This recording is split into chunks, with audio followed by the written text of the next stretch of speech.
ఈ పోలీసులకు కూడా అదే చెప్తున్నా నేను. ప్రత్యేకించి ఈ వేదిక మీద నుంచి ఆ 1 టౌన్ సీఏగా చెప్తున్నా నేను. బిడ్డ జర కాస్తో, లేకపోతే ఇవాళ ఈ మీటింగ్ అయింది కదా, రేపు నీ 1 టౌన్ పోలీస్ స్టేషన్ మీద ఉంటుంది బిడ్డ నీ మీటింగ్. నువ్వు నీ ఎస్ఐ తప్పుడు కేసులు పెడతాం, గంజాయి ప్యాకెట్లు పెట్టి కేసులు పెడతాం, లేకపోతే అది చేస్తాం ఇది చేస్తామంటే భయపడటానికి 2 సంవత్సరాల కాలం ఐస్ క్రీమ్ గడిపోయినట్టు గడిపోయింది. ఇంకా 3 సంవత్సరాలే ఉంది.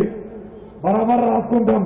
నీకెంత సర్వీస్ ఉందో ఏడున్నో చూసుకొని బరాబర్ నిన్ను పువ్వుల్లో పెట్టుకొని తెచ్చుకొని నీకు ఆ రోజున కూడా మళ్ళా ఇస్తాం మనం. దేనికైనా ఒక అద్భుతం ఉంటుంది. నువ్వు ఆ రోజు ఏం చెప్పినావు? ఓట్లు అడిగే రోజున మమ్మల్ని అరాచకం అన్నావా? ఇవాళ 2 ఏళ్ల పాటుగా ఇక్కడ అరాచకం చేస్తున్నారు ఎవరు? ఎవరు అరాచకం చేస్తున్నారు? ఎవరిని అడ్డం పెట్టుకుని అరాచకం చేస్తున్నారు? ఒకసారి ఆలోచన చేయాలా? నువ్వు పోలీసు వాళ్ళని అరాధం పెట్టుకోనో లేదా వాళ్ళని పెట్టుకుని అరాచకం చేసి ఒక్కటిద్దరు నాయకులైతే ఇది ఖమ్మం గడ్డ. ఇందాక ఆయన చెప్పినట్టు మేమందరం కూడా పోరాటాల పురిటిగడ్డ నుంచి వచ్చిన వాళ్ళమే. మాకు పోరాటాలు తెలియక కాదు.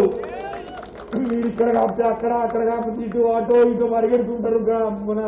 మన జిల్లాలో ఆ మూలకో ఈ మూలకో లేకపోతే అవసరానికో.